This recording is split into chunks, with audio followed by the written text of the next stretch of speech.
many snaps did they run in the 14 personnel? That's only for us. 100% of the snaps.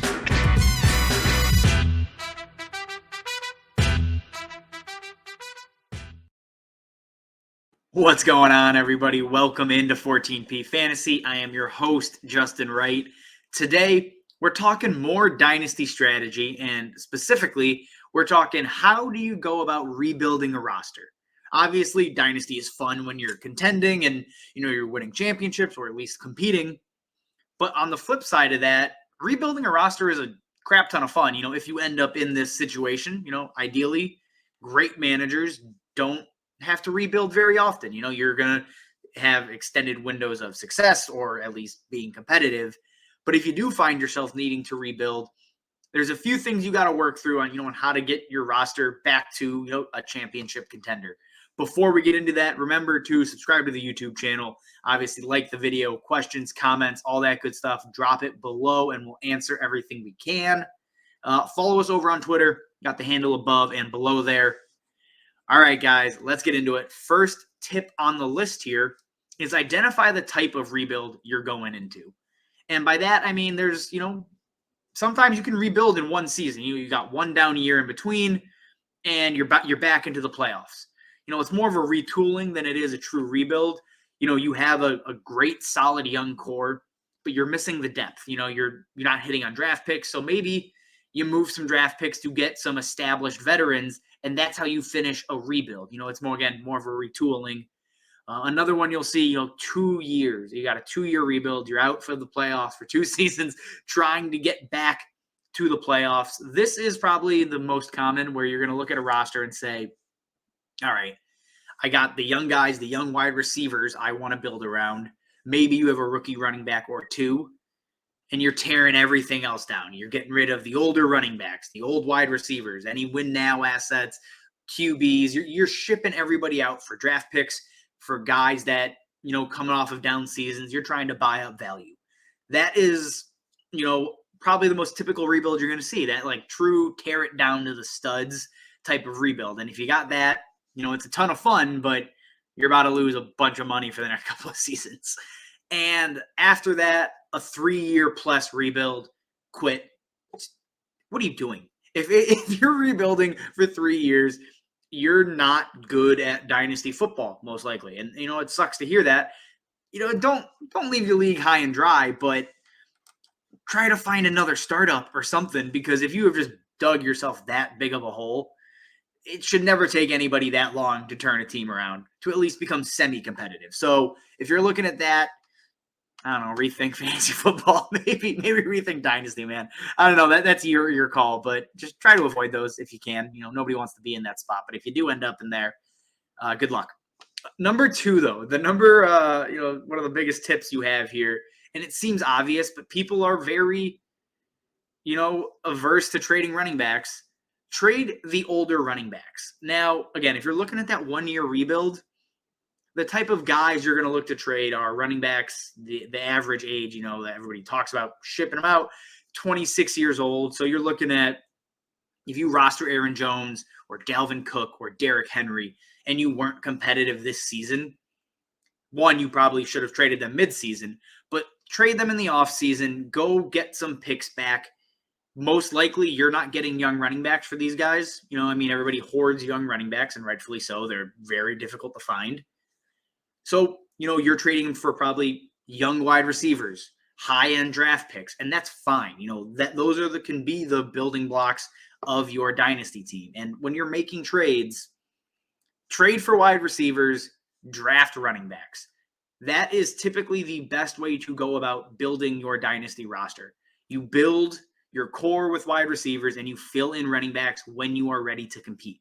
So again, if you're 1 year away, I'm going to get rid of these older running backs, get some draft picks, find a win now team, take my lumps for a season, then I'll be back, hopefully, and then I'm willing to buy up running backs yet again. Now, if you're looking at that 2-year window, some other guys I'm probably okay with moving right now, David Montgomery, Miles Sanders, Josh Jacobs, that class that is all about to hit the free agency market in 2023, knowing there is a loaded rookie class coming in that year. They're all good, not great running backs, although I'm a huge Montgomery fan, but good, not great running backs that may not get a second contract. So their future is kind of up in the air past 2022. So if you're not competing, move those types of guys that are about to hit free agency when you're ready to compete, because their values could take an enormous hit and you could be left holding the bag. So those type of running backs, that plays into, conjunction with identifying how long do you think this rebuild actually is going to take.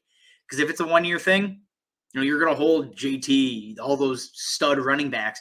But if you're looking 2-3 years, something crazy, who knows what a running back's value is going to be by then. Trade them at their peak and then figure out the rest later on when you're ready to compete again. Third tip and trick we have here, avoid large trade packages. And by that, I'm saying, if you're this season, if you were rostering Cordero Patterson and Adam Thielen and, even let's say Josh Jacobs, right?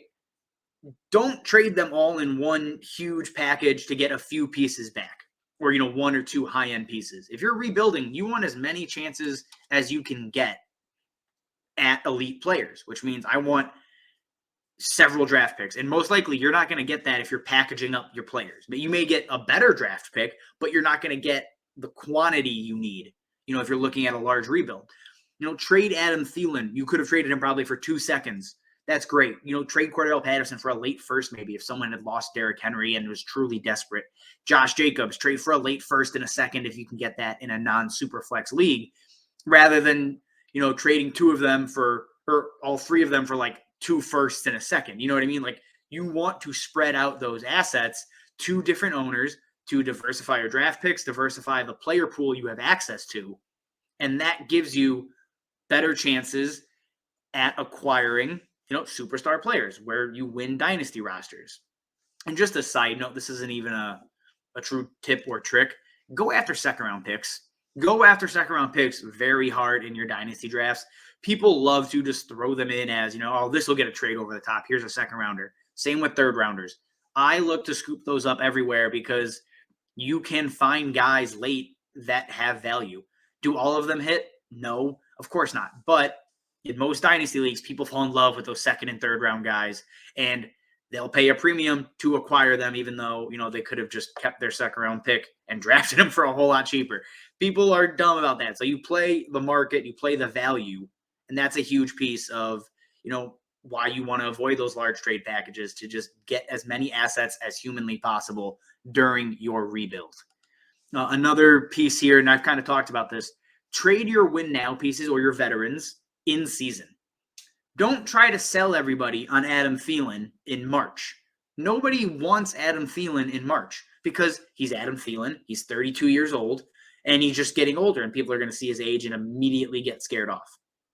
No, you go and find them in October when they're, sitting, maybe 3-2, something like that, 4-2, very competitive, and thinking, man, if I just have one more great wide receiver, I'm a contender.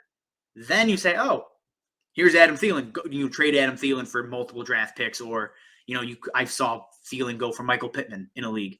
And those are the kind of things you can do in season with veterans, rather than trying to ship all of them out, tear everything down to the studs before the season starts, and selling everybody at what's probably a much lower value than you're going to find for guys, in the middle of the season.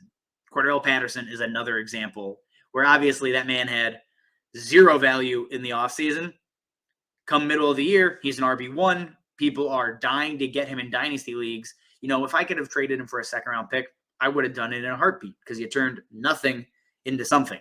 So that's why all those veterans always look to move them in season when games are actually being played and everybody remembers, wait a minute, older players still have value in dynasty football. And our last bit of advice here, buy players with a dip in value. And I'm saying that as in, take risks on some guys. Of somebody I know that has taken a massive hit in dynasty because I own him and it sucks, Juju Smith-Schuster. Again, coming off of a season-ending injury, he's going to be switching teams. People are kind of done with Juju. You can go and scoop him up for free, basically, what feels like free relative to his old value. But you go and scoop him up cheap, and if he bounces back in any kind of way, he's still like 25 years old. He recoups value, And now you have a playable asset that you got a lot cheaper than he should have been. There are plenty of guys out there like that. J.K. Dobbins, obviously a season-ending injury before the year even started. He was cheaper during the season. Obviously, his value has bounced back now. We're at the end of the year. Cam Akers as well. And he's skeptical, or kind of iffy because of the Achilles, and we get that. But you want to buy guys off of injured seasons as long as they're not, extremely major, the Achilles. And then also guys that just had down years in general. And it may not make sense, like Allen Robinson. I'm a Bears fan. He's having the worst year ever. He's completely just given up. So he looks like he is washed up. He's just not trying in my mind. I'm pretty sure that's what's going on. But you can now go get Allen Robinson for significantly cheaper. And then when he finds the team, latches on, most likely bounces back next year, trade him in season for another draft pick or a younger wide receiver that actually fits your team's timeline. That's how you can maneuver the market and actually build value where you never had any before. All right, guys, that is all I have as far as tips and tricks go for dynasty rebuilding. If you have other questions on draft picks, value, all that kind of stuff, let me hear it. I'll answer everything we can for you. Remember to subscribe to the YouTube channel, follow us on Twitter. Again, accounts are above and below there. Like the video, all that good stuff. All right, guys, as always, thanks for watching, and we will see you next time. How many snaps did they run in the 14 personnel? That's only for us. 100% of the snaps.